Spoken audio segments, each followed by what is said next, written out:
For years, when it comes to protests in Kenya, this has usually been the face. Kenya has seen numerous protests, including the high cost of living demonstrations in 2023 and the 2017 anti-IEBC demonstrations.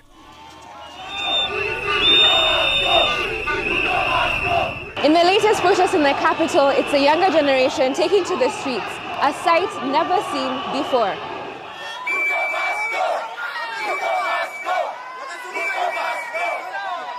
Is this a moment in Kenya's protest history, or is it too early to say? Mike Mushiri, a content creator and a social media influencer, sees this as a transformative moment. I think this is going to go down in history, in Kenyan history, as a time when young people really showed up for a protest. But why are Mike and others like him out here and not elsewhere? The new finance bill puts forward tough tax policies. It adds a 16% tax on special medical gear and new taxes on crucial products like pads, phones, and computers.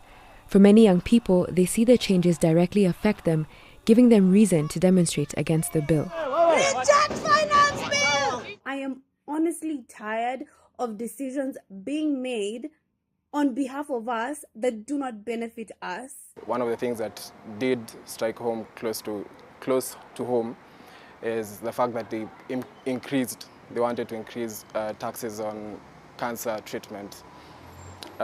Personally, I think I have had a relative or someone close to me just undergo through their treatment, and it's not cheap. I caught up with some young protesters on the streets of Nairobi. Who's leading you as Gen Z with this protest? Who's leading this? I don't think there's a specific leader. We are doing it scared, we are doing it tired, but we are doing it regardless. And let me tell you, this will have an impact in the future, and that's what we're here for. How are you mobilizing? How did you find out about the protests?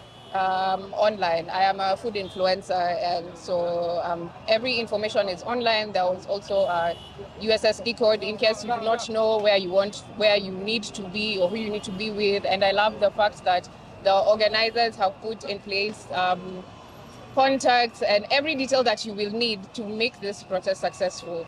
The protest in Kenya is not the first youth-led movement. From climate strikes inspired by Greta Thunberg to the End SARS movement in Nigeria.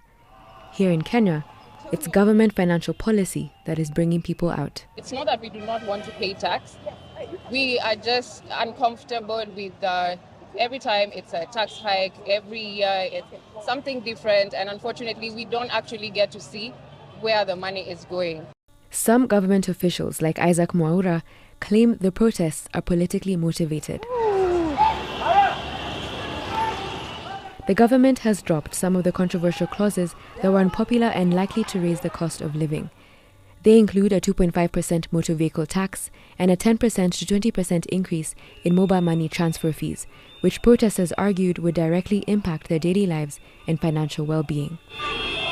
So is this a fleeting moment or the start of a sustained movement? It's a continuous thing because we were here on Tuesday, we're here now again. So unless the policies are changing, unless they actually see what we're saying and why we're on the streets, it will keep on coming, yeah? Gen Z like accountability. Oh, yeah. You promised us this and you're not delivering. Why? We need to hold you accountable. So it is definitely not a fleeting moment. Once we're done with this, definitely talking about recalling MPs, and yeah, let's see how that's gonna go.